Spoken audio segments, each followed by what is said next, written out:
कुणाला घराबाहेर पळताच मंजिल मिळाली तर कुणी आपल्यासारखे आजही प्रवासात. तुझी पदवी निरर्थक ठरेल जोपर्यंत तिच्यावर सरकारी नोकरीचा शिक्कामोर्तब लागत. लोक तुला काबिल मानणार नाहीत जोपर्यंत तू यशस्वी होत नाही. पराभवानंतरही जर तुझ्या मनातून आवाज येतो की अजून एक प्रयत्न करायला हवा, तर थांबू नको. कारण शेवटचा प्रयत्न बऱ्याच जणांच्या आयुष्यात पहिलं यश ठरलं आहे. संपूर्ण जग तुला धोका देईल, पण तुझी मेहनत तुला कधीच धोका देणार नाही. रस्ते कठीण असतील, लोक थट्टा करतील, परिस्थिती साथ देणार नाही, पण तुझा इरादा पक्का असेल तर एक दिवस संपूर्ण जग तुझ्या यशाची साक्ष दे. या वेळेला शेवटची वेळ समजून अभ्यास कर.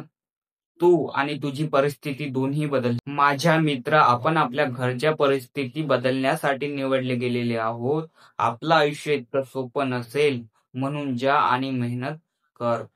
मित्रांनो, व्हिडिओ कसा वाटला? व्हिडिओ आवडला असेल तर व्हिडिओला लाईक आणि चॅनलला सबस्क्राईब करा. धन्यवाद.